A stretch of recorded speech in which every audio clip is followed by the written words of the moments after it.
musulmane, qui est Muhyiddin ibn Arabi. Muhyiddin ibn Arabi, vous le savez, donc, qui nous a légué un enseignement et un héritage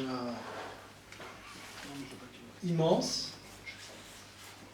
Je cite par exemple ces Futuhat al-Makkiya, ce volumineux donc, livre. Je cite Nusus al-Hikam, je cite donc plusieurs autres épîtres, par dizaines. Mais avec cet héritage, quand même, il est resté un personnage controversé dans l'histoire de la pensée musulmane, controversé dans la mesure où il est élevé au rang des saints par les uns, parfois donc très critiqué par les autres. On trouve plus comme l'unimère Michel Chodkiewicz, par exemple, dans son livre Un océan sans rivage. Il y a des dizaines de livres. Il y a des dizaines de livres qui jettent l'anathème sur l'Arabi, Tanbih al-Ghabi, ce qui fait l'Arabi, d'autres qui l'élèvent comme j'ai dit, au rang des saints, mais il reste une vérité actuelle que l'Arabi est au centre d'un intérêt immense, surtout ici en Occident. Par exemple, il y a des associations en Angleterre, aux États-Unis, un peu partout, au nom d'Ibn Arabi. Il y a même des revues spécialisées dans les études aquariennes. Il ne passe pas une année là où il n'y a pas de publications par rapport à son enseignement, par rapport à ses écritures. Ibn Arabi qui a développé plusieurs thématiques centrales comme la thématique de l'amour, le hub par exemple, sa poésie très célèbre, al-hubbu dini wa imani, l'amour est ma religion et ma foi. Alors, Ibn Arabi l'exagète, al-mufassir, qu'on ne peut pas par exemple s'en passer de son exégèse très riche et très intelligente par rapport à des thématiques centrales du Coran.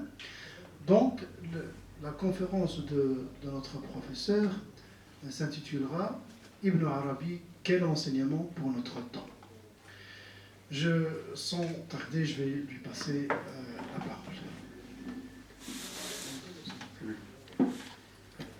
Bien, donc, Arabi, quel enseignement pour notre temps? Alors, c'est un titre que j'ai donné avant de savoir ce que j'allais dire. Je vais essayer quand même d'essayer de répondre dans une certaine mesure à cette question. Cette interrogation, elle part en fait d'un constat. Alors, parmi les représentants de la spiritualité musulmane, il est évident que Ibn al-Arabi, avec Jalaluddin al-Rumi, est l'auteur le plus lu et le plus étudié en Occident. Et pourtant, les traductions se vendent bien. Dans le monde musulman actuellement, en Arabie aussi, quand on lit en Arabie, ça se vend bien.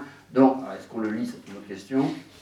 Mais il est sûr qu'il répond certainement, s'il est ainsi lu, en tout cas qu'on achète les livres qui portent son nom, ça veut dire qu'il répond aux attentes d'un certain public. Et c'est le cas en Occident, c'est le cas aussi en partie dans les pays musulmans.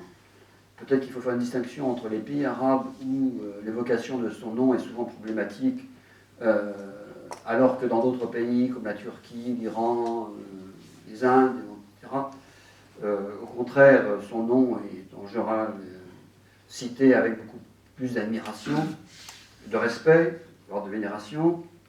Mais c'est vrai que dans tous les pays où le wahhabisme, on appelle maintenant le salafisme, je mets ça entre guillemets, s'est répandu, la seule mention d'une Ibn Arabi suscite, dans le meilleur cas, la défiance, la méfiance, et dans le pire, un décret radical d'excommunication, le takfir. Mais bon, Je me souviens d'ailleurs, quand j'étais dans l'année 70-71, je suis plus très jeune, j'étais tout jeune étudiant à l'université de Médine. J'entendais le célèbre Cheikh Abou Bakr Jazairi dans les leçons de tafsir, sans que ça n'ait absolument rien à voir avec le sujet, citer Ibn Arabi en le qualifiant de Raïs el-Mulhidin, hein, le chef de tous les athées, enfin les athées, les hétérodoxes, enfin je sais pas, bref. Bon, alors ça choquait le jeune homme que j'étais, et dont les parents eux-mêmes étaient entrés en islam dans, on peut dire, cette orientation du soufisme. Et bon, j'avais commencé à lire Ibn Arabi déjà dès pas mon adolescence, mais assez jeune âge. Et pour moi, c'était une lecture qui me nourrissait en islam, tout simplement. Donc, bon, c'était un peu dur, quoi. Et autre, peut dire, souvenir comme ça, biographique, si je peux me permettre, plus tard, bien plus tard, en 1987, c'était, je crois, l'avant-dernière conférence de la pensée islamique en Algérie, qui s'appelle Multaqa al-Fiqh al-Islami. Après, ça s'est arrêté, bon, avec les événements en Algérie. Et cette année-là, pour la première fois, elle était consacrée à ce qu'on appelait Ar-Ruhiyya fi l'Islam, la spiritualité en islam, pour ne pas dire le soufisme. Bon, ce qui était nouveau, parce que, vous savez, dans l'Algérie officielle, la tendance badiciste, ou plutôt réformiste, était quand même prévalente. Et alors c'était très frappant, parce qu'au bout d'un jour, les participants, la salle, s'est partagée entre partisans d'Ibn Taymiyyah et partisans d'Ibn Arabi. Alors, ça montre, si vous voulez, qu'on adhère comme ça, vous voyez, à un nom, finalement, plus qu'à quelque chose de précis. Mais ça montre que, aussi bien Ibn Taymiyyah qu'Ibn Arabi, ils représentent, c'est une forme d'appartenance, d'identification des musulmans aujourd'hui. On est soit Ibn Taymiyyah, soit Ibn Arabiste ou Akbarien, bref. Comme on dirait de nos jours, Ibn Arabi, il est clivant. Je ne sais pas si vous connaissez ce terme, enfin, ça ne sont pas dans les médias chez nous. Bon. On est pour, on est contre. Bon. Alors, d'ailleurs, les adversaires, c'est bien connu que les adversaires les plus déclarés d'Ibn Arabi n'ont jamais rien lu de lui. C'est bien connu. Et ses partisans le vénèrent aussi sans avoir beaucoup lu non plus. Et vous savez qu'on l'appelle Cheikh al-Akbar, on l'a qualifié Cheikh al-Akbar. Mais ce n'est pas une désignation très récente. C'est une désignation qui, à ma connaissance, est apparue à partir du VIe siècle, quand les Ottomans s'étendent dans le monde arabe, et que le sultan Selim restaure la tombe d'Ibn Arabi à Damas. Les Ottomans, qui étaient, je vais expliquer pourquoi après, étaient très influencés par, enfin, les ulama ottomans très influencés par la pensée. Enfin, beaucoup d'entre eux, en tout cas pas tous, étaient influencés par Ibn Arabi, et même étaient donc vénérés dans le monde turc de l'époque. Mais bon, ça n'a pas toujours été comme ça. Surtout à l'époque médiévale, en Égypte, c'était très très mal vu de mentionner le nom d'Ibn Arabi, de se dire qu'on lisait l'idée d'Ibn Arabi. On le disait, tous les grands ulama de l'Égypte médiévale ont lu Ibn Arabi, mais en cachette. Comme on lit des ouvrages de pornographie. Bref. Alors, c'est intéressant aussi, c'est un autre aspect d'un certain type d'engouement pour Ibn Arabi qu'on trouve chez des auteurs, des littérateurs arabes contemporains. Un autre aspect de l'intérêt, je dirais un peu, comment dirais-je, irrationnel, je dirais presque, de l'engouement pour Ibn Arabi. On trouve chez des auteurs comme Adonis, ou Gamel el-Ritani par exemple, je ne sais pas si vous connaissez un peu ces auteurs-là, il y a une sorte de fascination pour le style d'Ibn Arabi. Parce qu'effectivement, mais c'est intéressant, parce que ça révèle quelque chose. C'est-à-dire que d'abord, il faut rappeler qu'Ibn Arabi est un des grands auteurs arabes, du point de vue de la qualité littéraire de son œuvre. C'est un poète aussi. Et c'est une langue qui n'est pas seulement belle, mais qui est une langue créatrice. Et ça a fasciné beaucoup, je crois, ces auteurs-là. Bon, mais donc il faut bien dire que l'influence est relativement superficielle, par exemple. Bon. Donc, tout ça pour dire que finalement, Ibn Arabi, c'est d'une certaine manière un auteur de notre temps. La question est de savoir comment et pourquoi. Alors, que son œuvre, si vous voulez, que son œuvre peut être décrite d'une certaine manière comme une sorte de synthèse du savoir islamique, et pas seulement du soufisme, mais inspiré celui-ci, comment se fait-il que des contemporains qui ne maîtrisent pas, la plupart du temps, ce savoir dans toute sa complexité et sa profondeur, sont ainsi, je veux dire, subjugués, attirés par l'écriture d'Ibn Arabi. Autrement dit, si vous voulez, en quoi son enseignement peut-il apporter des réponses aux questions que les musulmans, ou les non-musulmans d'ailleurs, se posent aujourd'hui sur Dieu, sur l'homme, sur le monde, etc. Donc, pour répondre un peu à ces questions, je vais commencer quand même de manière assez classique par parler d'Ibn Arabi lui-même. Qui il était, parce que peut-être certains d'entre vous ont déjà mis des choses là-dessus. Enfin, je pense que pour un certain nombre d'entre vous, quand même, vous ne connaissez pas forcément grand-chose sur lui. Alors, Ibn Arabi, donc, né à Murcie en 560 de l'Hégire, en 1165, dans une famille aristocratique d'origine arabe. Ibn Arabi, c'est le nom d'une famille. Il est différent d'ailleurs du Qadi Wahb Ibn Arabi, qui est d'une autre famille, qui porte le même nom. Et auquel il faut rajouter El-Hatimi al-Ta'i. Donc, c'est une famille qui se disait descendre de Hatim al-Ta'i, qui, avant l'islam même, était considéré, qui était un chef de la tribu des Taï, était considéré comme le plus généreux des Arabes. Un tas de traditions qu'on rapporte d'avant l'islam sur ce personnage. Mais ce qui est intéressant, c'est qu'Ibn Arabi rappelle lui-même dans certains poèmes cette noble origine, parce qu'elle l'envoie elle renvoie pour lui à, on en a parlé tout à l'heure un peu, à cette question des makarim al-akhlaq, des nobles vertus, que l'homme doit se parer pour être véritablement un homme.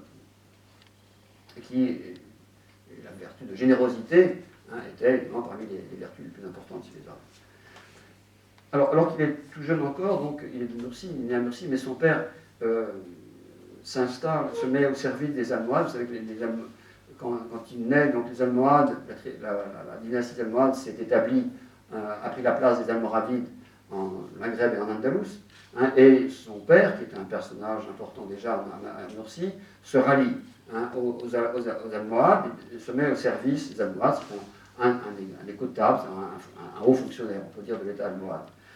Et Ibn Arabi est proche de la famille almohade.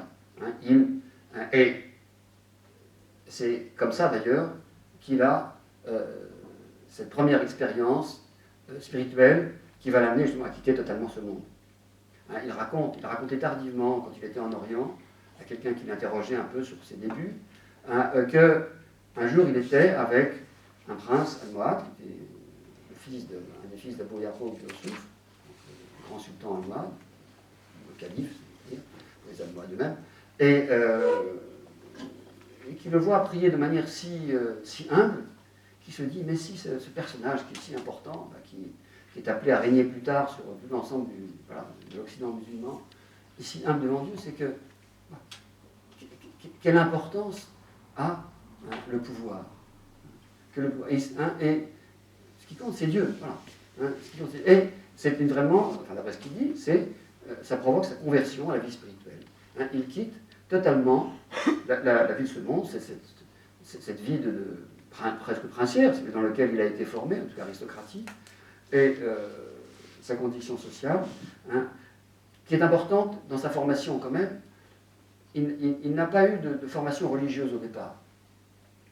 Il connaissait bien le Coran, il a appris le Coran comme tout le monde, mais il avait cette culture très littéraire qui est telle des milieux aristocratiques andalous. Et c'est pour ça qu'il a cette maîtrise de l'arabe, c'est un grand maître de la prose arabe, mais aussi de la poésie.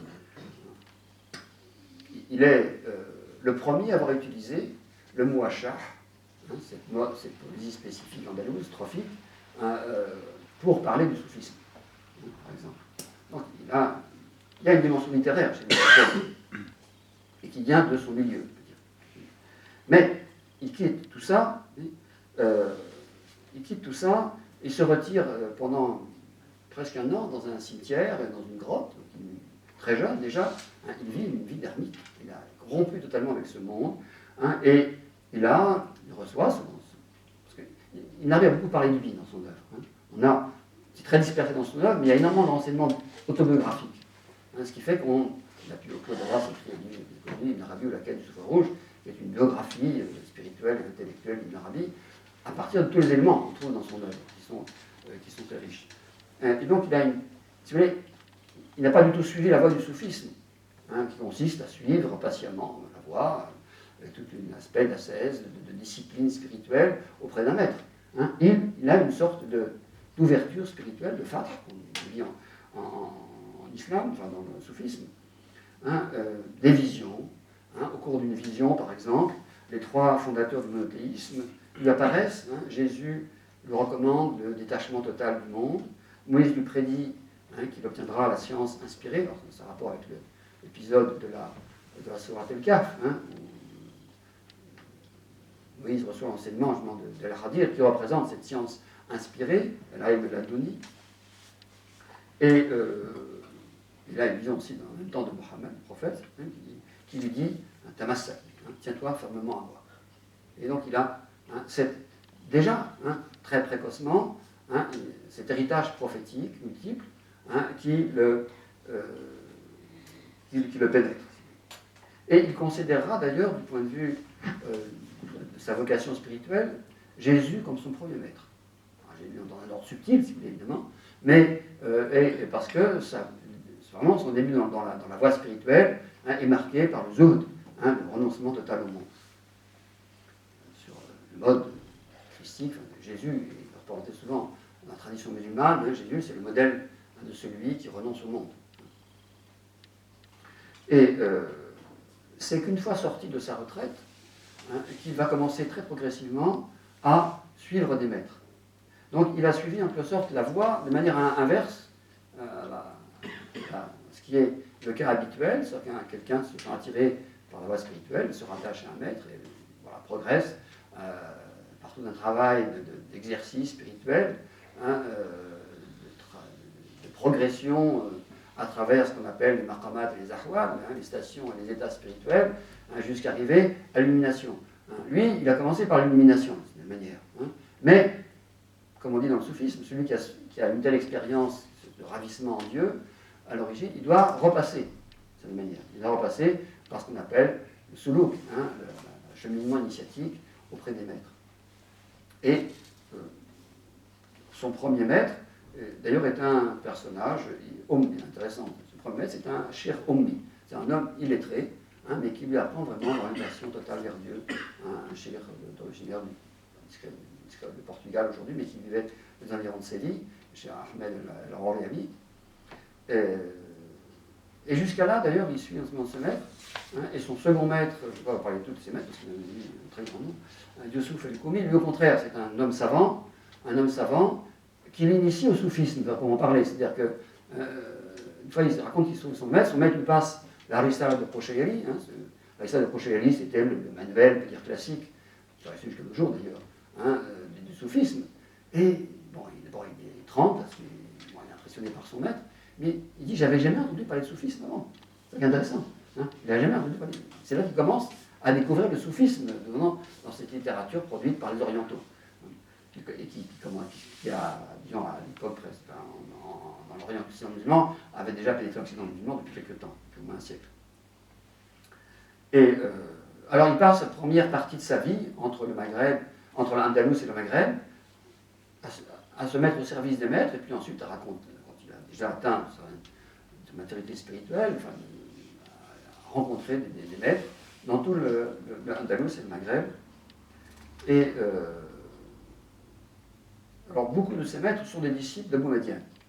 Vous connaissez Abou Madian, qui est enterré à Tlemcen, mais qui vivait à l'époque d'Arabi, qui était formé, qui était un Andalou formé au Maroc, et ensuite qui s'était installé à Bijaya. Beaucoup de ces il n'a jamais rencontré. Il a voulu le rencontrer, il n'a jamais réussi à le rencontrer, mais il a connu beaucoup de ses disciples et il a transmis d'ailleurs beaucoup d'enseignements d'Abou Madian, qui était considéré à son époque comme le grand maître de l'Occident musulman.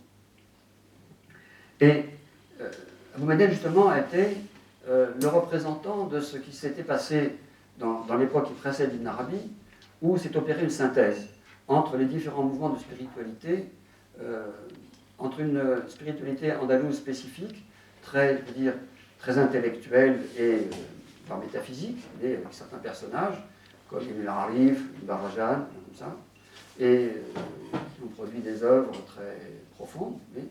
Et puis une spiritualité, je dirais, plutôt marocaine, surtout présente au Maroc, dans les Alibas, très ascétique, très proche du soufisme ancien, avec en même temps l'influence du soufisme oriental qui avait été introduite dans le courant du XIIe siècle, du VIe siècle de l'Égypte, avec l'Arissa de Kouchéri, l'Ihya de Razali, qui avait eu un énorme impact sur ces milieux spirituels, qui vivaient une sorte de spiritualité qui n'avait pas de nom, si vous voulez, et qui va prendre le nom de soufisme, mais même ces spirituels occidentaux, je veux dire, aussi bien andalous que maghrébins, ils ne s'appelaient pas soufis. Pour eux, le tasawwuf, c'était cette voie spirituelle qui venait d'Orient. Et alors, par ailleurs, comme je vous l'ai dit, Ibn Arabi, à son départ, n'a pas été formé dans les sciences religieuses, à part le Coran. Donc, il étudie surtout le hadith. Toute sa vie, il étudie le hadith. Et son œuvre est émaillée de hadiths avec des isnads qu'il a reçus de maîtres, avec un isnad complet, même si ça pas. Il a résumé des textes, des phrases classiques de hadith, Bukhari, Muslim, Tirmidhi, etc. Il avait composé un ouvrage sur les ibadat, sur donc les rites, à partir du hadith. Il a fait une compilation même, avec sa propre transmission d'après Abu Talib aussi, qui était un grand muhaddis, grand traditionniste du 6e siècle, du 2e siècle, qui était installé avec son départ. Je ne rentre pas dans les détails. Bon, est-ce qu'il a vraiment étudié le kalam? En tout cas, il le connaissait bien. Mais il vivait dans des milieux, il a fréquenté des milieux savants. Et je pense qu'il n'arrivait pas besoin de suivre des cours pendant très longtemps pour comprendre de quoi il s'agissait. Une intelligence supérieure, il suffisait d'entendre des choses. Il a dû étudier un peu le kalam, il connaît très bien le kalam, et il fait allusion souvent dans son œuvre à des problèmes du kalam. Alors, une autre question plus complexe, c'est sa relation avec la philosophie, la falsafa, la philosophie, disons, d'inspiration grecque et hellénistique, dont, en Andalous, le XIIe siècle était la grande époque. Vous savez que entre la fin du XIe siècle, le début de l'époque almoravide, et le début de l'époque almohade, apparaissent des grands philosophes de l'Espagne musulmane, Ibn Bajjah, Avenpas en Occident, une famille de médecins et de savants, et puis ensuite Ibn Tufail, l'auteur de Haïm Mirzan, qui transmet sa fonction de philosophe officiel à Averroès, auprès du sultan Abou Yacoub Youssouf, almohade. Et donc, il est dans un milieu où la philosophie a connu un essor exceptionnel. Est-ce qu'il l'a étudié? C'est moins évident. Bon. On a beaucoup aussi parlé de l'influence qu'avait eu sur lui les Rasaïl des Ikhwan de Safa, les épîtres, qui sont pas de la philosophie, et puis une sorte de. Bon, les Safa étaient des Ismaéliens, mais qui ont transmis dans leurs épîtres toute une tradition de l'hermétisme, issue du monde grec et avec d'autres traditions.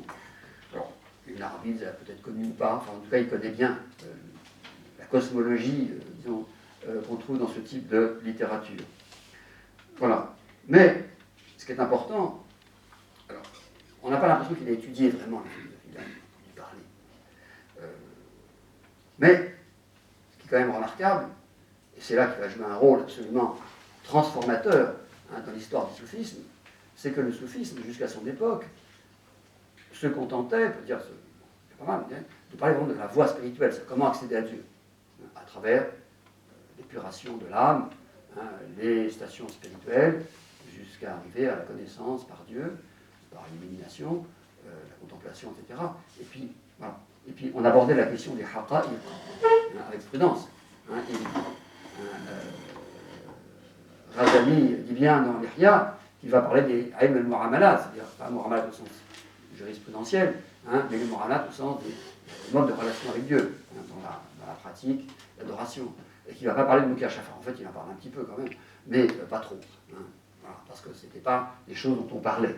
Ibn Arabi, lui, évidemment, toute une grande partie de son œuvre est consacrée à parler de ce qu'on appelait déjà, avant dans le soufisme, l'ilm al-haqa'iq, hein, la science des réalités spirituelles, voire divines. Mais il va introduire de nouvelles questions qui jusqu'à là n'étaient traitées que de manière très... On peut trouver des allusions chez Junayd ou d'autres, chez les grands soufis, hein, mais qui est quand même traitée de manière très allusive. Hein, la question de l'être, le wujud, hein, la question de la cosmogonie, c'est-à-dire comment le monde vient à l'existence, hein, et ensuite de la cosmologie. Hein, ce n'est pas des questions du tout qui étaient traitées dans le soufisme jusqu'à son époque, et qu'il va introduire. Et c'est pour ça d'ailleurs qu'il sera très critiqué par des gens comme Ibn Taymiyyah et d'autres, qui considéreront qu'il a introduit la falsafa dans le soufisme. Ce dont il se défend de manière très claire dans les Futuhat, en disant, même si vous trouvez dans mes textes quelque chose dont vous pouvez penser que vient de venir, ne pensez pas que c'est dans ma philosophie. Hein, je le tiens par l'inspiration intérieure, et de toute manière, tout ce que disent les philosophes n'est pas mauvais. Hein. Si c'est vrai, il faut le prendre comme étant vrai. Hein. Donc il y a une sorte de défense relative de la philosophie. Alors il y a une histoire bien connue, qu'on ne peut pas ne pas mentionner, hein, quand on parle des rapports d'Ibn Arabi avec la philosophie, qui est sa rencontre avec Averroès. Donc, comme je l'ai dit, son père appartenait au milieu, milieu dirigeant d'Al-Andalus. Il connaissait donc bien, il était ami, comme Ibn Arabi, avec Ibn Rushd, avec Averroès, qui était, comme vous savez, un personnage officiel, puisque c'était le grand cadi de Cordoue, et en même temps le philosophe officiel du prince.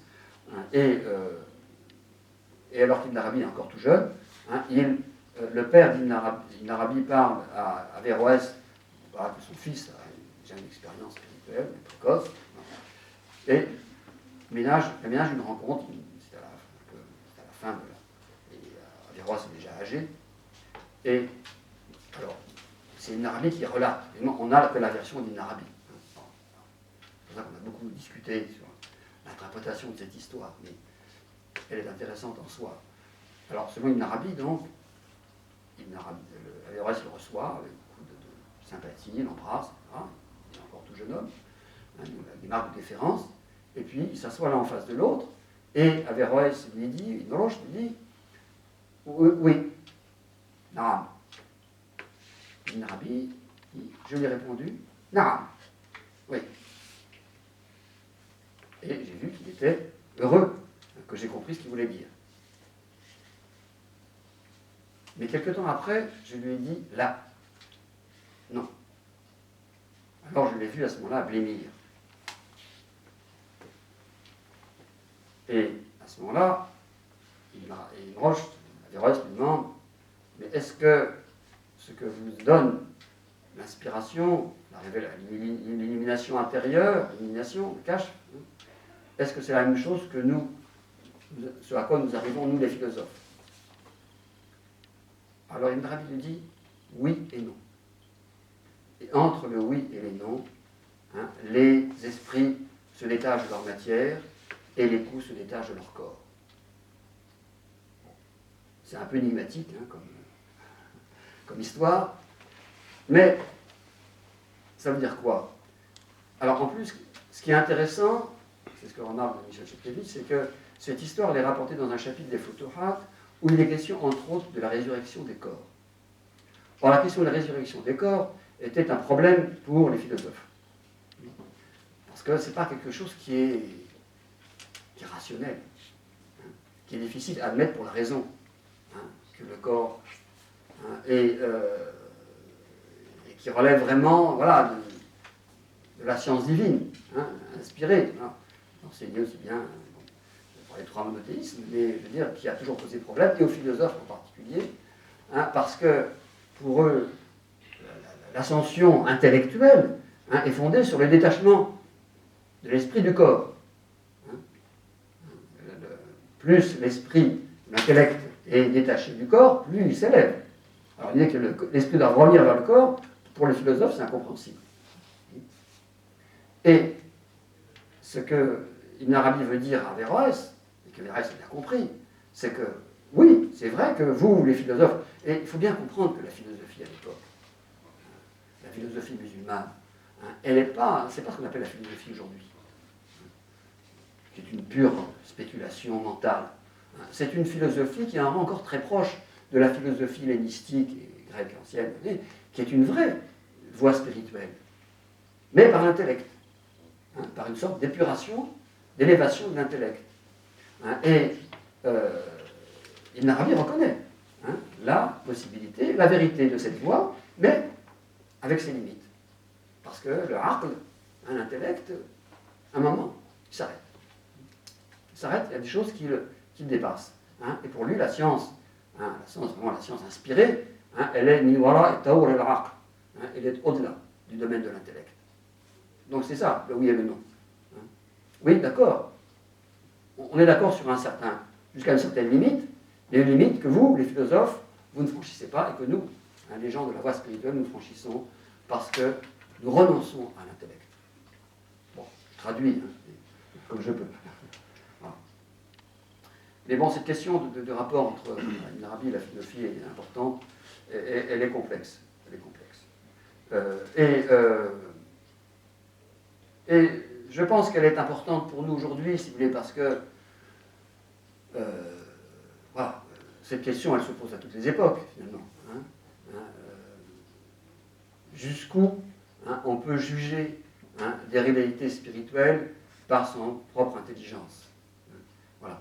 Où s'arrête voilà. C'est cette question-là, quand même, qui est une grande question.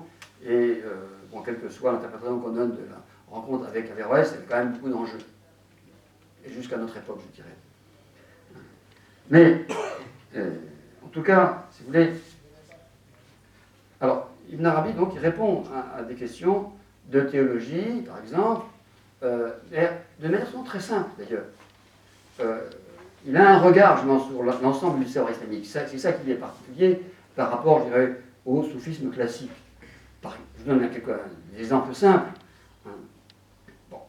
La question, si vous voulez, du Coran créé ou incréé, elle a été, si vous voulez, elle n'a pas été réglée, en fait. Bon, il y a la tradition sunnite, ash'arite, etc., ou bien le mazhab, disons, la voie d'Ahmed ibn Hanbal, des salafs, si vous voulez.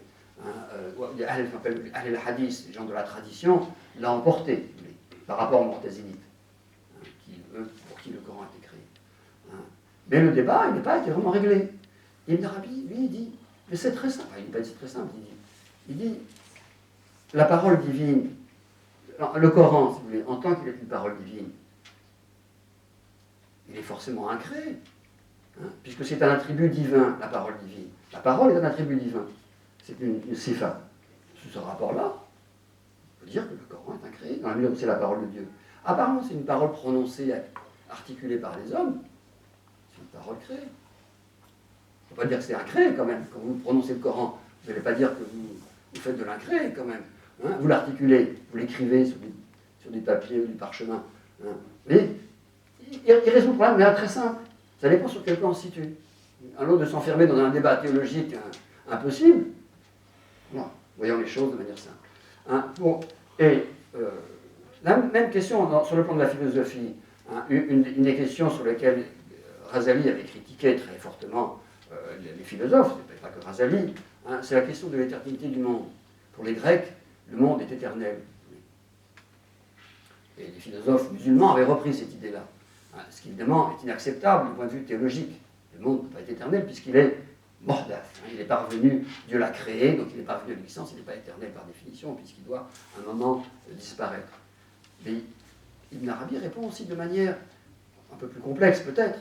Il dit, le monde, avant d'être le monde tel que nous le connaissons, il préexiste dans la science divine. Donc, ce rapport-là, le monde est éternel. En tant qu'il est une réalité dans la science divine. En tant que le monde est venu à l'existence, il fait partie des choses qui sont venues à l'existence, qui évidemment, par définition, ne sont pas éternelles. Vous voyez, finalement, il n'est pas si difficile que ça, Ibn Arabi. on lui fait de réputation d'auteur difficile. Mais il peut être très simple. Hein. Voilà, je dis ça pour vous encourager, les rameurs. Bon. Alors, et donc voilà, il a donc, on peut dire, vraiment révolutionné le soufisme en l'ouvrant, en l'intégrant bien sûr, parce qu'il reprend tout l'enseignement du soufisme sur la vie spirituelle, mais il donne une nouvelle dimension et il permet aux intellectuels musulmans de concilier à la fois une dimension, parce que j'en ai pas encore parlé, mais Ibn Arabi est très proche du texte coranique et très attaché au hadith. Donc, de ce point de vue-là, il est impeccable du point de vue de l'orthodoxie, si on le lit correctement. Mais, et en même temps, il ouvre des perspectives, si vous voulez, qui sont celles de la philosophie. Donc, il a donné la possibilité à tout un ensemble, une longue tradition d'un intellectuel musulman, pour ceux qui ont étudié avec sérieux, de concilier, si vous voulez, une dimension, d'intégrer des éléments de la philosophie dans sa démarche proprement dite, indépendante, si vous voulez, parce que la philosophie est toujours restée un petit peu en marge du sens islamique.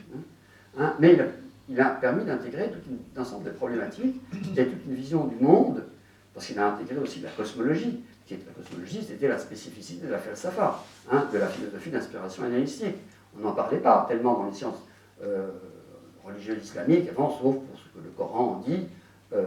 Mais il fait une synthèse entre ce que le Coran dit du monde et ce que disent d'autres traditions, une vision sur le monde et les sphères, etc., qui l'intègre à une vision coranique du monde. C'est vraiment une œuvre de synthèse.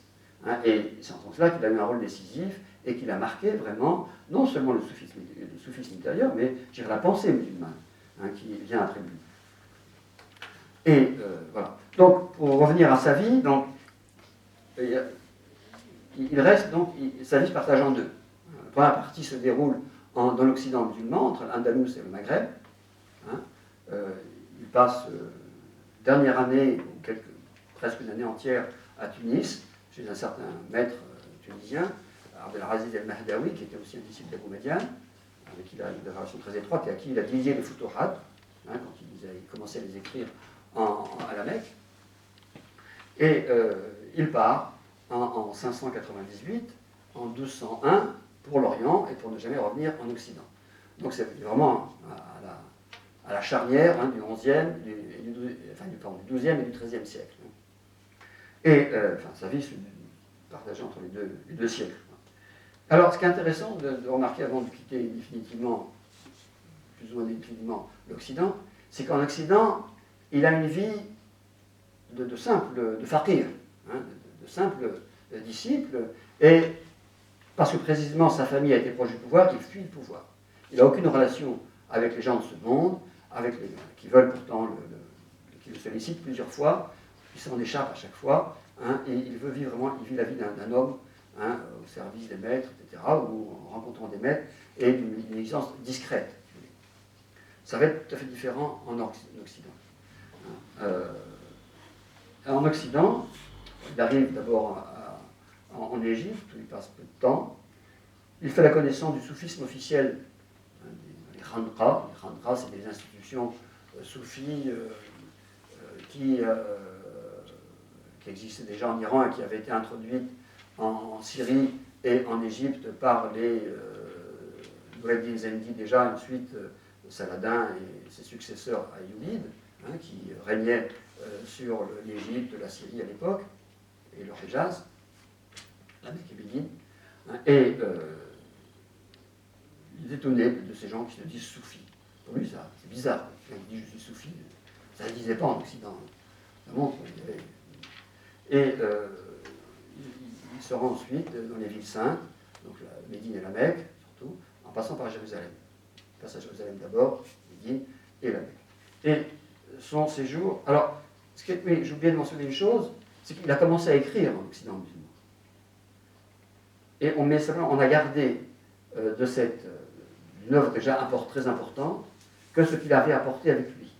Il avait laissé chez un ami en Occident, en Andalous, toute une partie de ses œuvres, dont il a fait, on le sait parce qu'il a écrit une liste de ses œuvres à la fin de sa vie, il s'en souvient parfaitement de ce qu'il a écrit, et il donne une description assez précise de certains de ses ouvrages, dont un commentaire du Coran qui, dit-il, faisait 66 volumes, hein, qui était arrivé jusqu'au milieu du Coran, à l'histoire de Moïse el-Khadir, mais qu'il a disparu dans le naufrage de l'Andalus. Bon, je ne sais pas comment. Et tout ça a disparu. On n'a que les textes qu'il a ramenés avec lui dans ses bagages, qui ont été ensuite reproduits en Orient. C'est qu'il a écrit, grosso modo, si vous voulez, on compte à peu près 400 ouvrages, hein, entre des ouvrages énormes, hein, et des petites risales. Mais c'est quand même une œuvre. C'est une des plus grandes œuvres, je dirais, quantitativement, hein, de l'histoire de la pensée, de la littérature musulmane. Donc en Occident, alors, bon, séjour à la Mecque, c'est un séjour absolument décisif. Il décrit la Kaaba. A vraiment été pour lui le lieu de son inspiration. Et c'est pas pour rien. Donc il a appelé son œuvre principale El-Futuhat el-Makkiyya. Les révélations, les illuminations, les ouvertures, littéralement, mécoises. Les conquêtes, voire même. Il y a bien une allusion à la reconquête de la Mecque par le prophète, la Fath Mecca. Mais en même temps avec un jeu de mots sur le sens soufi du mot Fath, hein, c'est-à-dire illumination, ouverture spirituelle. Et là, il raconte, dans les premiers chapitres des Futuhat, qui est un très gros ouvrage, dans le premier chapitre, comment, en faisant le tawaf, donc il tournait autour de la Kaaba, qu'il appelle le Qalb el-Wujud, le cœur de l'existence, ce temple de pierre cubique, hein, mais qui pour lui a une signification bien au-delà, hein, de sa forme extérieure. Il fait une rencontre avec un personnage qui, pour lui, personnifie, incarne l'esprit, Ruh, hein, et qui lui dit « regarde en moi hein, », et regarde en lui, et il voit dans cet être ce qui va devenir son ouvrage principal, c'est-à-dire les Futuhat el-Makkiyya.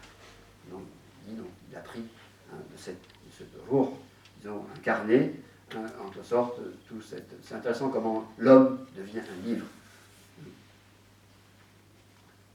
Alors que dans la révélation, c'est l'esprit, de cette manière, qui devient un livre.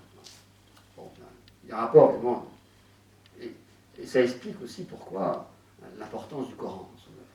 Vraiment, le Coran est omniprésent dans les Futuhat en particulier, mais dans toute son œuvre. Et voilà, il séjourne. Et il a réécrit, il y a une première donc, version dont on a conservé que quelques manuscrits très partiels. Il a réécrit ce texte de sa propre main quelques années avant sa mort. 37 volumes qui sont conservés jusqu'à nos jours. 37 volumes autographes des Futuhat el-Makkiyya sont conservés d'abord à Konya, puis ensuite transférés maintenant à Istanbul. Il a une très belle écriture andalouse, 37 volumes sans rature, écrits. Ça représente un travail. Hein. Et alors, pour dire un mot quand même de ces Futuhat, bon, pas développer trop, je ne me rends pas compte du temps, hein, mais...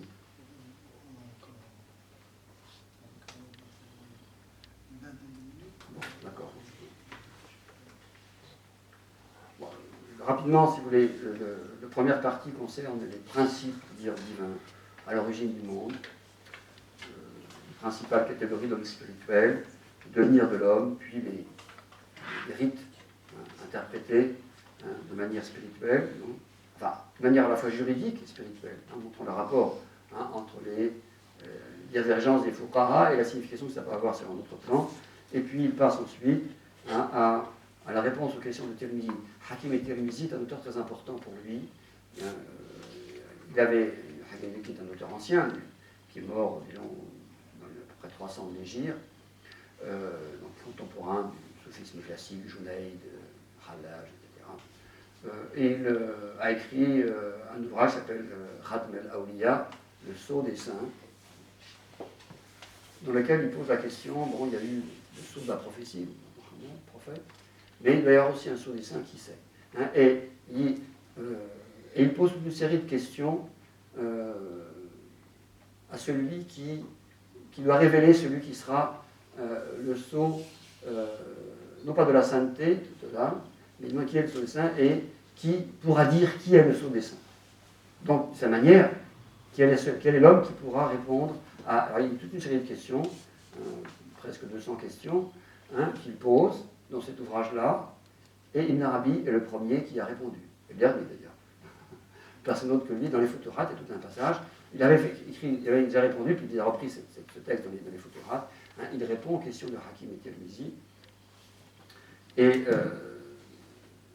là, c'est là qu'il parle du fait que pour lui, le Khatm al-Awliya, c'est Jésus. Le sceau des saints, c'est Jésus, parce que Jésus doit revenir à la fin des temps pour clore le cycle de la walaya, de la sainteté, de même que le prophète a clos le cycle de la prophétie. Mais, dans d'autres passages, il va, en quelque sorte, suggérer qu'il y a aussi un autre sceau, qui est le sceau de la sainteté mohammedienne, auquel il s'identifie plus ou moins, de manière explicite. Et puis, cette première partie se termine par tout un traité sur la sainteté, qui sont les awliya, en distinguant les catégories, les hiérarchies des saints, qui dirigent le monde, en fait, qui sont en charge du monde, et les saints, c'est-à-dire ceux qui sont porteurs de qualités évoquées dans le Coran. Les shakirou, les sabirou, etc. Bref, toutes ces qualités, c'est-à-dire énumérées dans le Coran, qui sont autant de types de sainteté possibles. Et la deuxième partie, il reprend plus ou moins, mais en donnant une grande extension, la Rissa de Khoshairi. Il reprend toute cette terminologie technique du soufisme, et en particulier les stations et les états spirituels, les maqamat et les ahwal. Il suit plus ou moins l'ordre de Khoshairi, mais il rajoute d'autres choses, qui sont des traités souvent, des chapitres sur des traités, chapitre sur la marifa, sur la connaissance, chapitre sur l'amour, c'est des traités en soi. Et un chapitre très important sur le nafas, sur le souffle, qui était l'origine du monde. Bon, je ne peux pas m'étendre sur cette question-là. Ensuite, traiter sur les différentes étapes sur la voie, les manazil, qui correspondent, les 114 manazil correspondent aux 114 sourates du Coran, mais dans l'ordre inverse. Là, il commence par la sourate al-Nas, etc., jusqu'à la sourate al-Fatiha. Alors pourquoi c'est inverse? Bon.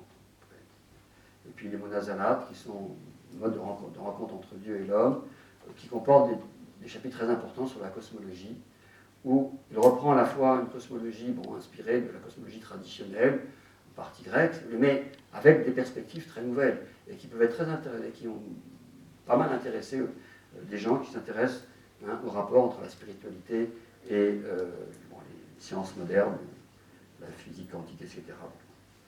Et puis ensuite, sur les catégories d'êtres spirituels aussi, les invocations propres à tel ou tel personnage, et enfin les noms divins. Vous avez traité sur les noms divins, sur les hadarat, les niveaux divins, si vous voulez, liés au asma, au sifat. Alors ce qui est intéressant, c'est qu'il finit les Futuhat, alors que c'est un texte quand même difficile, avec des passages tout à fait visibles, et puis des passages quand même, il faut s'accrocher un peu pour suivre le texte. Il finit de manière extrêmement simple. Le dernier chapitre des Futuhat, c'est un gros chapitre qui s'appelle Kitab el-Wasaya, qui sont simplement des conseils tirés du hadith. Il revient au hadith dans son expression la plus simple. Et il finit les Futuhat par extraire du hadith les doua, les invocations du prophète, et ensuite du Coran, les invocations, les doua. Il revient finalement, après tout ce développement des sciences ésotériques de l'islam, je pourrais dire, parce qu'on peut qualifier ainsi les Futuhat, la somme on l'a qualifié comme ça, des connaissances ésotériques en islam, il revient au simple texte du Coran. Comme pour dire, tout est là-dedans. En fait. C'est là qu'il faut chercher pas ailleurs. Et moi, c'est ce que son œuvre m'a appris, en tout cas. Dans la mesure où j'étais un peu formé quand même par cette œuvre, ça m'a appris à lire le Coran. Enfin, j'ai appris à mon niveau, mais effectivement, il y a, comme dit le Coran, ma farat ma fil kitab min shay. Celui qui veut connaître la spiritualité de l'islam, il a qu'à lire le Coran. Mais il faut souvent passer par l'enseignement des maîtres pour le comprendre. Voilà, ça c'est pour les photos. Alors, on revient un petit peu, je mêle un peu des considérations sur son œuvre et sur son parcours. Il a aussi pérégriné en Orient comme il a pérégriné en Occident. C'est un grand voyageur, Ibn Arabi. Et il va à Bagdad. Il suit l'enseignement de gens qui ne sont pas très ouverts au soufisme, comme Ibn el-Jawzi. Le grand Ibn el-Jawzi, il raconte qu'il a reçu de lui une ijaza, donc une licence d'enseigner pour le Kitab al-Muntazam, un livre d'histoire, par exemple. Et il va aussi à Bagdad parce qu'il veut rencontrer, alors évidemment, le grand Abd al-Qadir al-Jilani, le grand saint de Bagdad est mort déjà bien longtemps, mais il y a encore ses disciples qu'il rencontre et il reçoit les informations sur Abd al-Qadir, dont le cas spirituel l'intéresse beaucoup, par l'intermédiaire de ses disciples. Il passe aussi beaucoup de temps dans le Bilad al-Rum. Le Bilad al-Rum, c'est quoi C'est l'Anatolie, Turquie actuelle, parce qu'il est, il a rencontré en fait à la Mecque Majd el-Din el-Qurnawi, qui était le grand cadi des sultans seldjoukides de Rome, dont la capitale était Konya, et donc il l'appelle plus ou moins là, et il passe là quelques années. Il a de relations étroites avec le sultan seldjoukide, Kayikobad Ier.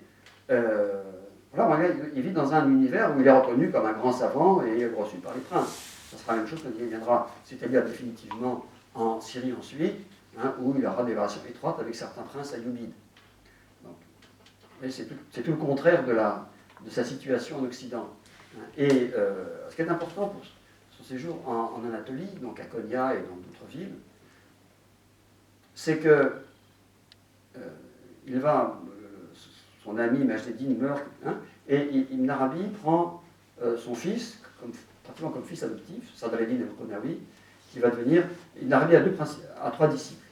Un qu'il a connu déjà en Andalouse, qui était un affranchi d'origine éthiopienne, Badr al-Habashi, qui a écrit un petit ouvrage sur les enseignements de son maître, mais qui est mort avant son maître. Il est mort justement dans le Bilad al-Rum.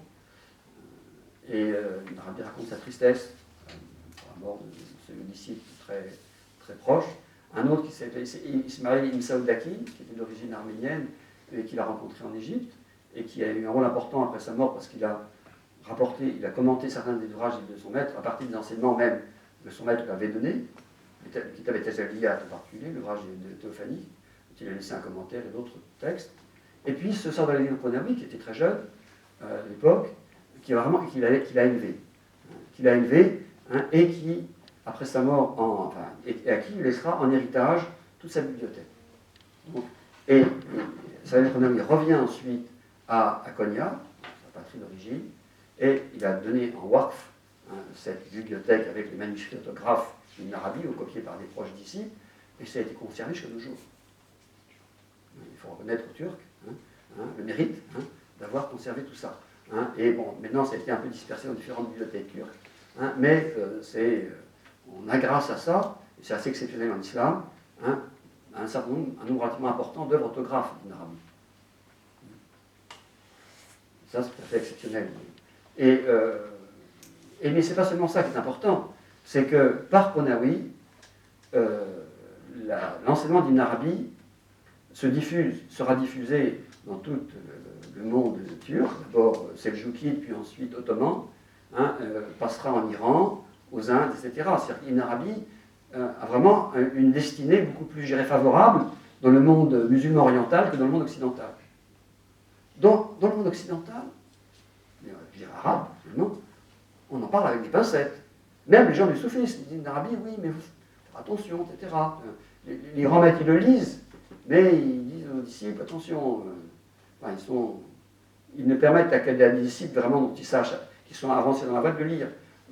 C'est très frappant. En Maroc, tous les auteurs marocains l'appellent Al-Hatimi. On ne dit jamais Ibn Arabi. Enfin, Ibn al-Arabi, en fait. Les orientaux disent Ibn Arabi, mais c'est Ibn al-Arabi, avec l'article. Bon, c'est comme ça.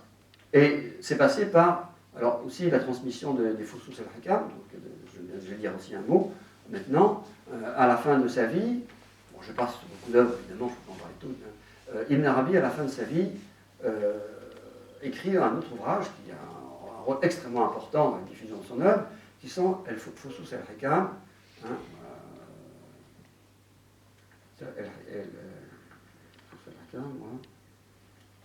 qui là, il y a un mot qui m'échappe, bref. Ça veut dire les chatons des sagesses. De quoi il s'agit-il? Ibn Arabi raconte dans l'introduction qu'il a reçu ce livre du prophète lui-même. Bon, très critiqué par Ibn Taymiyyah pour avoir dit ça. Peu importe, on le croit ou on ne le croit pas, hein. Ça c'est une question d'affinité spirituelle. Mais bon, c'est pas ça l'important. L'important c'est que c'est un ouvrage qui comporte 27 chapitres,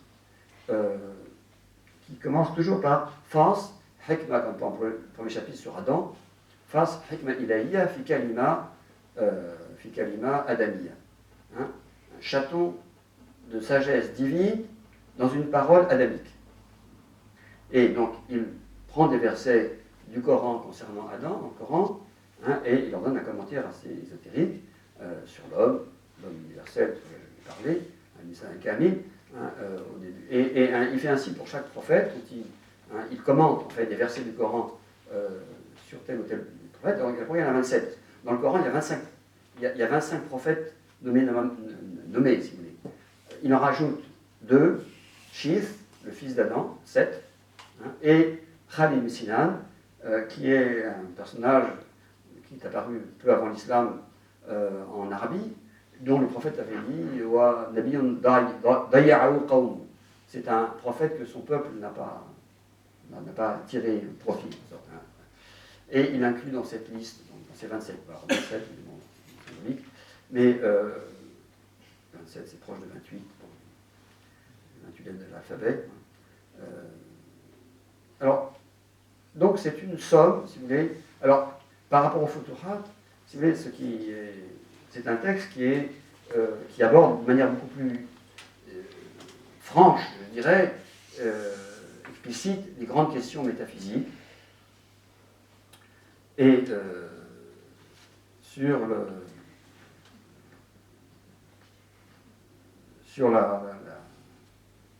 la question de l'être, de Wujud, sur la question des entités immuables, la réalité des êtres dans la science divine, sur la manifestation comme une théophanie divine, comme un tajalli, sur la question de l'homme parfait ou universel, et sur des questions aussi comme l'étendue ou l'immensité de la miséricorde divine, on en a parlé, en défendant entre autres le fait que Pharaon est mort croyant, bon, ce qui a valu beaucoup de critiques. La question de la foi, Iman Pharaon, question très débattue. Et voilà. Et donc, d'un côté, c'est un ouvrage qui a été un véhicule de transmission de son œuvre. C'est un ouvrage des plus commentés de la littérature arabe. On connaît au moins une centaine de commentaires des Fusus, hein, et qui s'est diffusé de manière continue, hein, surtout dans l'Orient musulman, puis après plus récemment ensuite, il y a un retour dans le monde arabe. Et c'est l'ouvrage le plus connu parce que c'est un ouvrage relativement court à lire, mais avec des notions très ésotériques, évidemment, on nécessite souvent un commentaire. C'est un ouvrage qui attire le commentaire. Et voilà.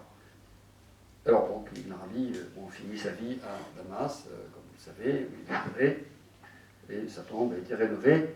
Elle était plus ou moins délaissée pour l'époque médiévale, hein, et c'est le sultan Sélim, hein, quand il conquiert la Syrie, qu'il entre à Damas, qui fait construire disons, ce mausolée de la mosquée attenante qui reste jusqu'à nos jours, hein, comme signe d'importance que les Ottomans accordèrent à son personnage, à son œuvre et à son rôle dans l'histoire de l'intellectualité, de la spiritualité turco-ottomane. Si Jalal Rumi, hein, qui est vivant de la génération d'après, était très ami avec Salim Konawi, et c'est Salim Konawi qui a fait la prière funéraire, Salat el-Janaza, sur Rumi. Et il y a une rencontre entre ces deux géants, on peut dire, de la spiritualité musulmane, à une génération d'écart. Bien, je vais maintenant rapidement aborder quelques points, si vous voulez, les plus spécifiques de la doctrine des rabbis, en m'interrogeant un petit peu sur leur pertinence aujourd'hui et leur importance. Alors, je crois que l'enseignement fondamental d'une Arabie, contrairement à ce qu'on dit, d'abord, il est fondé sur l'expérience spirituelle. C'est pas le résultat d'une spéculation rationnelle, si vous voulez, philosophique. Même si, par ailleurs, on l'a vu intégrer la philosophie. C'est l'aboutissement ou le résultat d'une vocation et d'une expérience spirituelle. Et de quelle expérience? C'est du rapport, tout simplement, entre le abd et le rabb. Entre le serviteur, l'adorateur et le Seigneur. Et les hommes les plus parfaits sont appelés avant tout des serviteurs de Dieu. C'est le mot abd, c'est le plus beau nom qu'un homme puisse porter. Et la preuve pour une Arabie, c'est que le prophète lui-même, dans sa situation la plus haute, est appelé abd. Par exemple, dans le verset du début de la sourate El-Isra, quand il est question du voyage nocturne.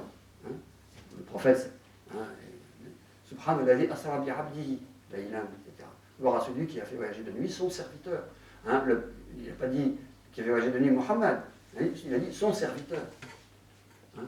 Donc c'est en tant que abd que le prophète s'élève vers Dieu. Alors que le abd est celui qui est. Ça veut dire même un esclave. Abd, ça veut dire à la fois esclave, serviteur et adorateur. Ça veut dire les trois choses à la fois en arabe. Donc c'est celui qui est au plus bas de l'échelle des hommes du point de vue, disons, extérieur.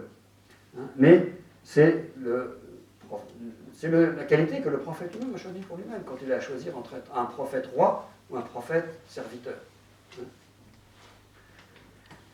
Et dans le verset de la sourate El-Isra, il a dit Asra bi abdi laylan min al-masjid al-haram ila al-masjid al-aqsa allati barakna hawlahu linuriyahu min ayatina innahu huwa as-sami'. Donc voilà celui qui a fait voyager son serviteur de nuit depuis la mosquée sacrée, la Mecque, donc, jusqu'à la mosquée la plus éloignée, c'est-à-dire Jérusalem, autour de laquelle nous avons mis nos bénédictions, pour le recevoir de nos signes. Il est celui qui entend et qui voit. Ça veut dire quoi, ça? Ça veut dire que ce n'est pas le serviteur, en tant que serviteur, qui va voir ces signes, ou les entendre. C'est Dieu qui, par le serviteur, va les réaliser. Et donc, la sainteté, qui pour le fondamental, il n'y a pas de connaissance sans sainteté pour les soufis. Elle passe par cette réalisation de l'effacement total du serviteur, par lequel Dieu voit et entend, ou entend et voit. Et ça correspond au fameux hadith, Bukhari, le hadith El-Wali.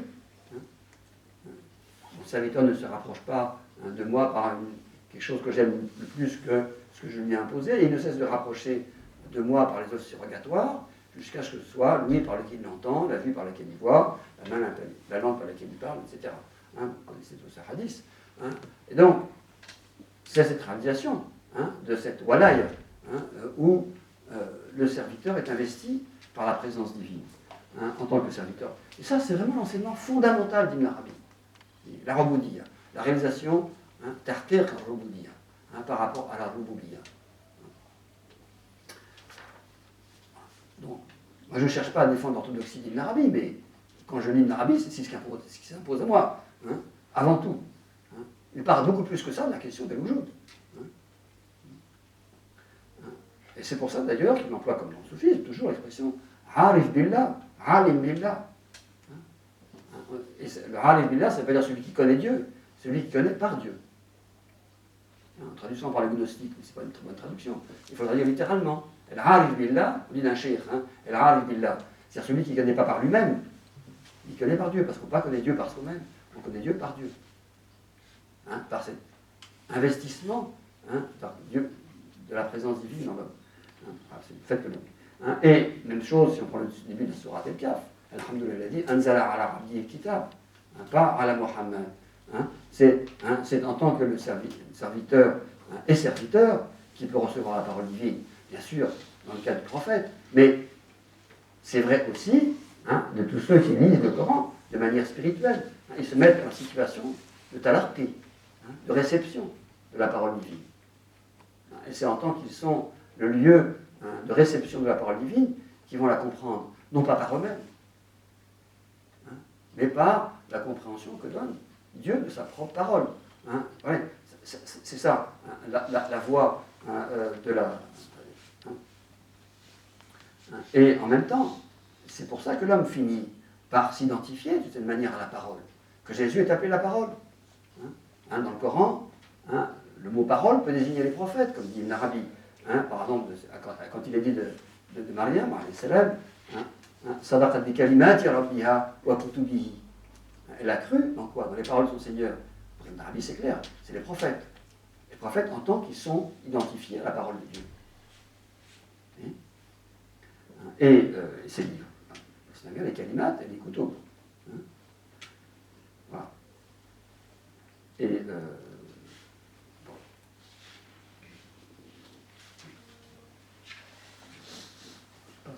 Alors, ce qui est important aussi chez Ibn Arabi, c'est dans cette réalisation de la voie spirituelle et de la sainteté, c'est le rapport entre la sainteté et la prophétie, qui est une question qui a souvent posé problème, qui est évoquée de manière souvent un peu comme le shatahat, une parole un peu choquante des fois chez les premiers soufis. Quel rapport entre la walaya et la nubuwa? Alors, comme dit le hadith, el-ulama warathatul anbiya, les savants sont les héritiers du prophète. C'est vrai à tous les deux, à différents degrés, mais c'est vrai évidemment a fortiori par ceux qui sont les vrais ulama, les ulama au plein sens du terme, c'est-à-dire c'est ceux qui sont dans la science, et la science billah. Et donc pour lui évidemment, les saints sont par précédence, les héritiers de la prophétie. Et parce que c'est ceux qui reçoivent la science directement. Ils sont dans cette situation de talarqi, de réception de la science divine.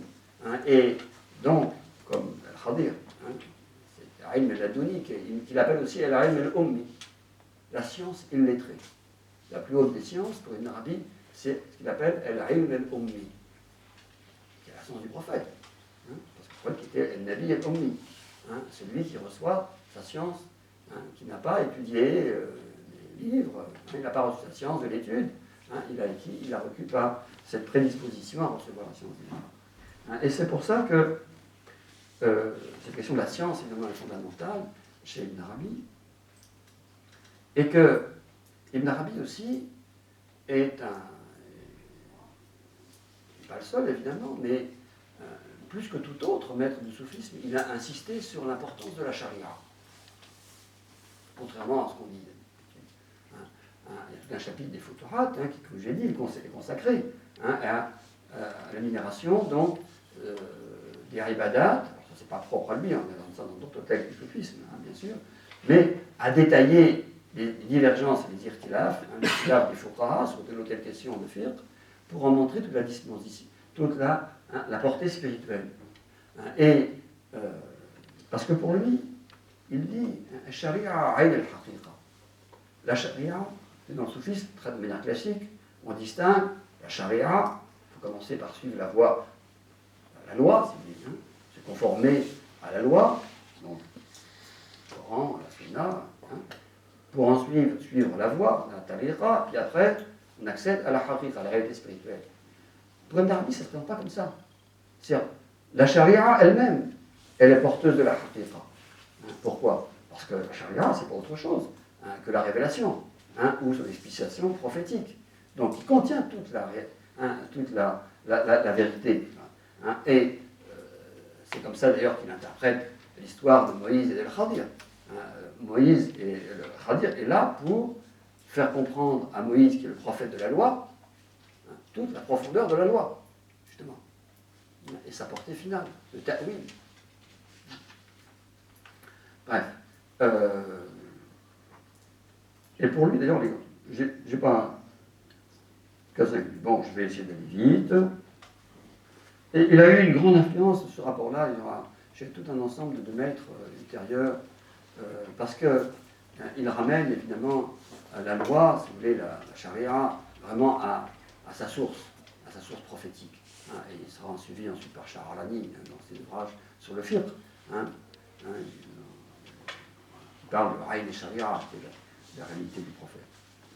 Et Ibn Arabi ne s'oppose pas à ce qu'il appelle les ulama al-rusoum, les savants littéralistes, ceux qui se contentent d'étudier les rusoum, c'est-à-dire les traces extérieures. Mais pour lui, la compréhension de la charia, elle passe par la sainteté. Et par deux modalités. Craignez Dieu, et Dieu vous enseignera. C'est d'abord, il y a un ijtihad qui est la taqwa. La taqwa produit une science. Et après, c'est l'élection divine qui permet à l'homme de passer à la science inspirée. Bon, je vais passer là-dessus. Alors, deuxième point, je n'aurai pas le temps de le faire, mais bon, c'est pas très grave, c'est quand même, il faut parler de ce qu'on a appelé la wahdat al-wujud, qui est un terme qu'Ibn Arabi n'a même jamais employé, dont il lui a attribué, alors c'est à la fois pas vrai et pas faux non plus, c'est ça. Je crois qu'il faut rappeler, si vous voulez, que pour Ibn Arabi, la connaissance, d'abord tout, comme je le disais, une expérience intérieure, une connaissance de soi qui donne accès à la connaissance de Dieu. Et il cite souvent ce qu'il considère comme un hadith qui n'est pas sahih du point de vue de la transmission, mais qui est sahih kashfan, qui est vrai du point de vue de son sens, et du sens que donne l'inspiration. Celui qui connaît son âme connaît son Seigneur. Or, la connaissance de l'âme, si vous voulez, elle a deux modalités. Soit on connaît son âme comme radicalement différente de Dieu, parce que comme on ne peut pas se rapprocher de Dieu par l'attribut de Dieu, on se rapproche de Dieu comme, il cite la parole d'Abu Yazid al-Bistami qui demande à Dieu comment je me rapprocherai de toi. Et Dieu lui répond,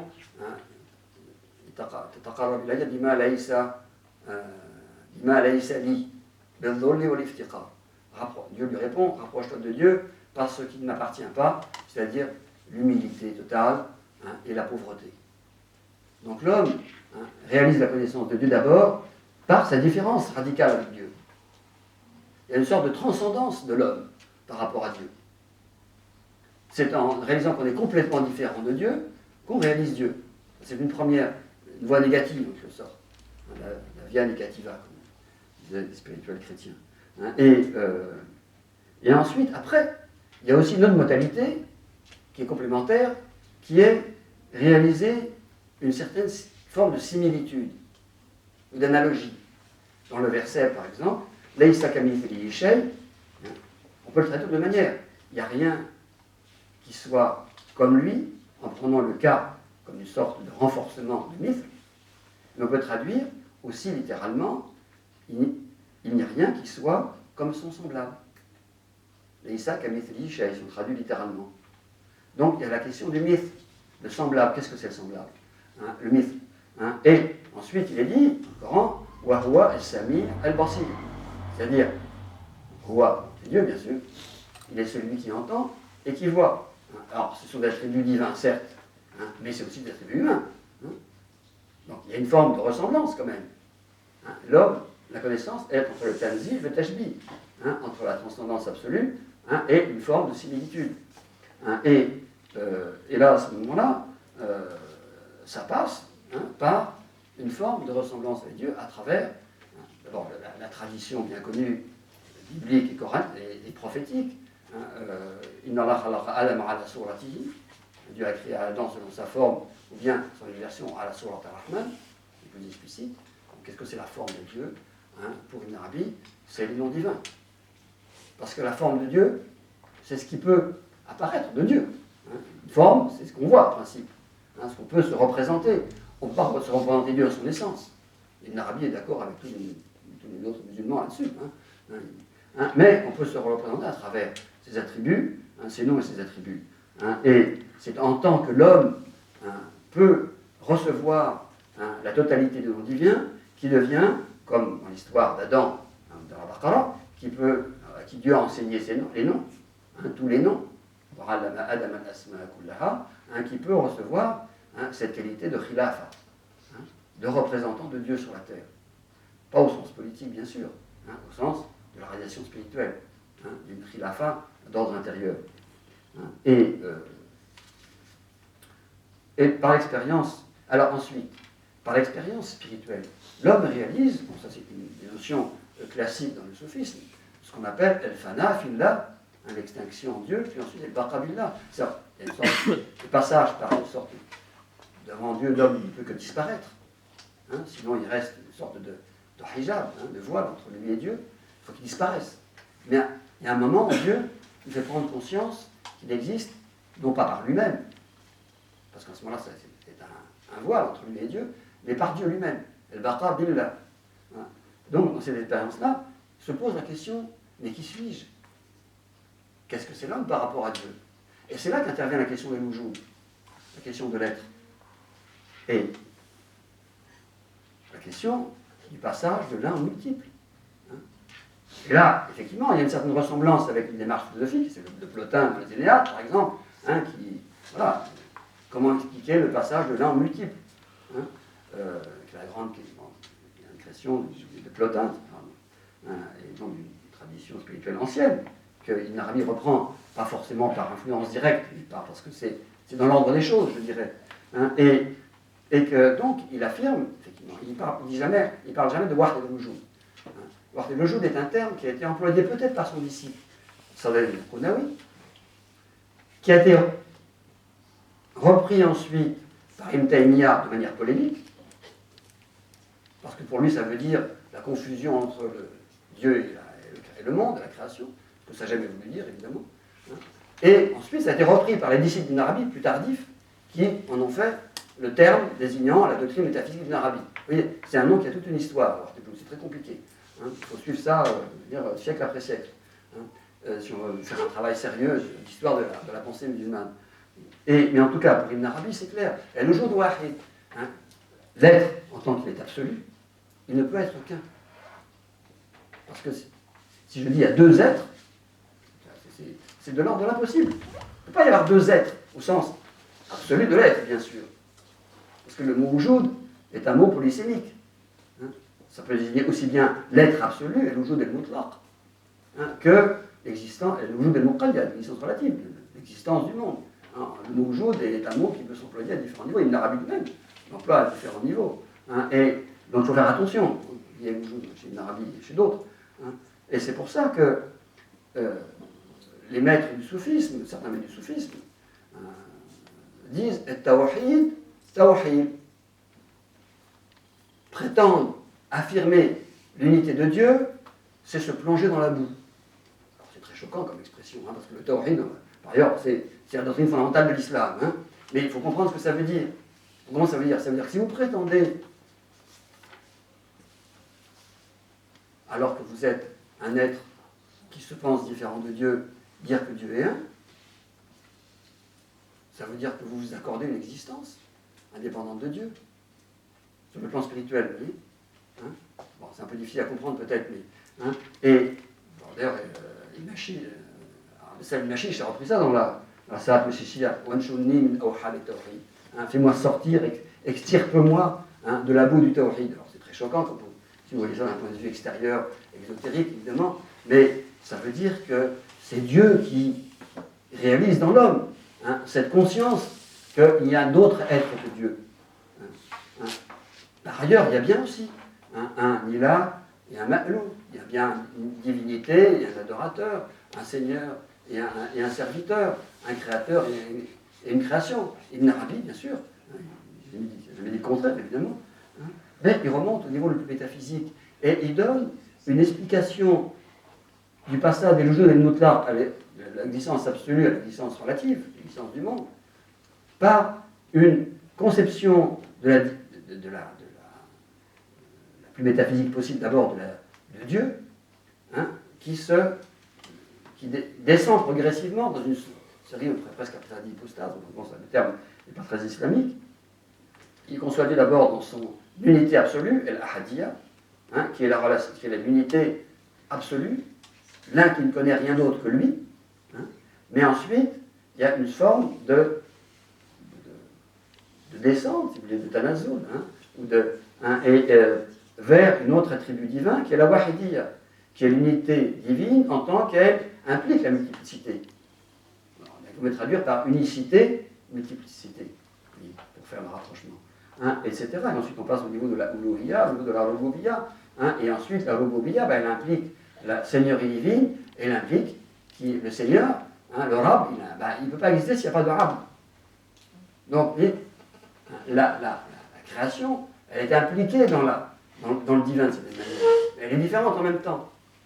Vous voyez, bon, je ne sais pas si je suis clair, mais, et ensuite intervient ici à ce moment-là, bon, il y a la question aussi des existences immuables, etc. Bon, je passe là-dessus.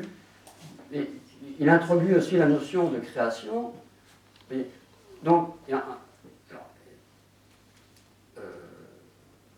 si vous voulez, comment se passe cette descente, là, il faut faire intervenir la notion de tajalli, qui est une notion coranique. Dieu se manifeste à la montagne de Moïse, c'est un verbe coranique, tajalla, que Ibn Arabi reprend, c'est pas nouveau, le terme existe déjà dans le soufisme avant lui, tajalliyat. Mais, si vous voulez, c'est une auto-manifestation, une matière à soi-même. Mais en se manifestant à soi-même, il y a une sorte de dédoublement de la ahadiyya vers la wahidiyya, etc. J'aimerais vraiment, pour arriver à la notion de Insan Kamil, dans la lumière divine existe, s'identifie à l'Wujud, à l'être absolu. Dieu est une lumière absolue, de même qu'il est un être absolu. Mais la lumière, elle a tendance à se manifester, à éclairer. Et dans la conception du Nardi, c'est vrai, Dieu se théophanise vers lui-même, et ensuite, mais il se théophanise dans cette réalité dont il est question dans le hadith, qui est el-Rama, où quand on demande au prophète où était Dieu avant qu'il ne crée la création, le prophète répond Kana fi Rama, ma fawqahu ma ma fawqahu hawa, ma tahtahu hawa. Il est dans une nuée, ou une obscurité, on peut traduire Rama, ou Rama, ou bien Raman, ça a les deux sens. Bref, en tout cas, ça représente symboliquement, si vous voulez, cette réalité intermédiaire, si vous voulez, entre Dieu et le monde, qui est réceptive à cette théophanie divine, dans lequel le premier être, qui représente ce qu'il nous appellerait la possibilité universelle, dans lequel le premier être à recevoir la lumière divine est ce qu'Ibn Arabi va appeler la haqiqa muhammadiyya, la réalité prophétique, qui est ce par quoi le monde, et qui est la première réception à la lumière divine, et celui par lequel la lumière divine passe ensuite à la manifestation. Et donc ça c'est la conception la plus haute de l'homme universel, si vous voulez, qui est cette réalité mohammedienne, qui renvoie évidemment à des traditions prophétiques, sur la première être créée, de la lumière, la Nour Mohammed, qui est déjà présente dans le Coran, virtuellement, dans le ayat, dans les interprétations très anciennes déjà, du temps des compagnons ou des tabérines du verset de la lumière, qui est interprété comme le Mishkat, le Qalb de Mohammed, donc la première réceptacle de la lumière divine, réceptacle, lampe transparente, elle laisse passer la lumière, comme dans Fi Misbar, etc. Bon, je vais un peu vite, je suis désolé. Mais bon, vous voyez, donc pour cette idée, alors donc c'est les deux notions, ce qu'on a appelé la Wahdat al-Wujud, cette idée de tajalli, si vous voulez, de l'être à lui-même, qui va entraîner ensuite le monde, mais qui reste fondamentalement, essentiellement, l'être divin. Mais pas en tant qu'il est un tel ou un tel ou un tel. Il n'y a jamais de confusion entre les êtres particuliers et l'être absolu. Mais la réalité, notre réalité réelle, si je puis dire, c'est quand même al-Wujud, dans son absoluité. Sinon, on n'aurait aucune existence possible. Mais Et cette notion de Wahdat al-Wujud, elle est totalement liée à la notion de Insan Kamil. Il y a l'être par lequel le monde, ce qu'il appelle aussi al-Hijab al-A'ma, celui qui fait comme une sorte de paravent, des paravents transparents entre la lumière divine et la lumière manifestée, qui donne naissance au monde. Si bien que l'homme, en tant qu'homme, l'homme ordinaire, il est potentiellement, je veux dire, il est appelé à la réalisation spirituelle de cette perfection humaine, qui est, comme dit Ibn Arabi, la somme des perfections divines et créaturelles. Donc il y a une face tournée vers le divin, mais qui est inconnue. Cette face de l'homme, c'est comme le saint. Le saint, c'est quoi? C'est quelqu'un qui a une face tournée vers le divin qu'on ne connaît pas. Quelle est la relation du saint à Dieu? Seul Dieu la connaît. À la limite, le saint peut-être lui-même ne la connaît pas. Et qui a une face tournée vers les hommes parce qu'il a un rôle à jouer auprès des hommes, pour transmettre quelque chose. Et le prophète aussi, bien sûr. La réalité du prophète, la Hafa Muhammadiyya, elle nous échappe. Parce que, bien sûr, le prophète est un bachar. Ça, Ibn Arabi le professe comme tous les musulmans, parce que évidemment, c'est coranique. Mais cette bachariya, elle est porteuse d'une lumière, qui renvoie aussi à des sortes de traditions. Quand on commande au prophète, Mata Kunta Nabiyya, qu'est-ce qu'il répond?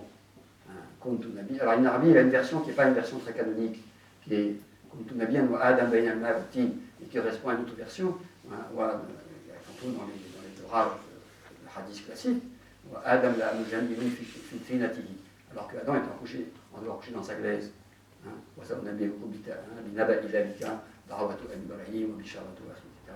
Et la lumière que ma mère a vue, etc., quand je suis né, qui a illuminé les châteaux de Syrie, etc.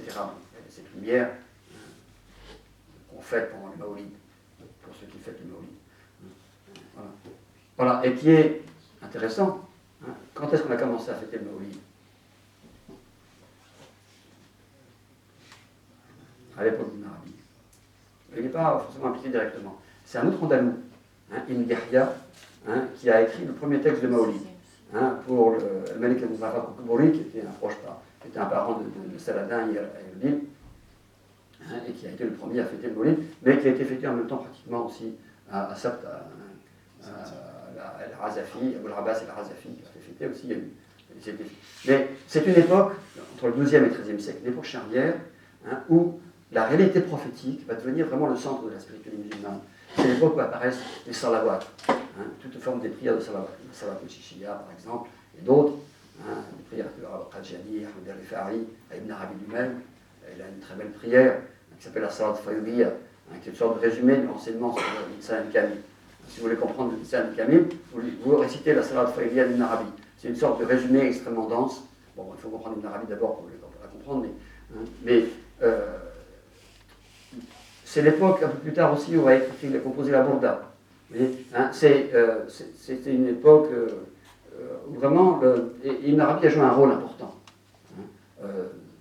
Parce qu'il a donné le fond doctrinal, si vous voulez, à cette révélation de la dimension, je dirais, non pas suprahumaine, le prophète il reste toujours un bachar, mais de la dimension métaphysique, on peut dire, de la réalité prophétique dans son rapport avec la venue du monde à l'existence. Et c'est pour ça qu'Ibn Arabi a intégré certains enseignements de la philosophie sur le wujud, l'être, la cosmogonie, qui est revenu du monde à l'existence et la cosmologie, parce que tout ça c'est un tout. C'est un tout qu'il s'agit de ramener à son principe. Et c'est ce qu'Ibn Arabi n'a cessé de faire. Excusez-moi d'avoir été un peu long. Barakallahu fik, cher professeur. Donc, chers frères, chères sœurs, vous venez d'assister à une conférence ex-cathédrale, c'est-à-dire très intéressante, et vous ne risquez pas d'assister à une conférence à Bruxelles ici de cette valeur académique et scientifique. J'espère qu'il n'y a pas que cette valeur-là. Non, bien sûr, et spirituel, bien sûr. C'est le fond. Le fond, mais donc, bien sûr, l'aspect spirituel n'a pas été sacrifié, sacrifié, bien sûr, au profit de l'aspect académique, ça, c'est sûr. Alors voilà, très brièvement, on n'a pas beaucoup de temps. Si vous avez des questions ou vous voulez interagir avec le professeur, mais très brièvement, Barakallahu fikum. Voilà, on a dépassé largement le temps de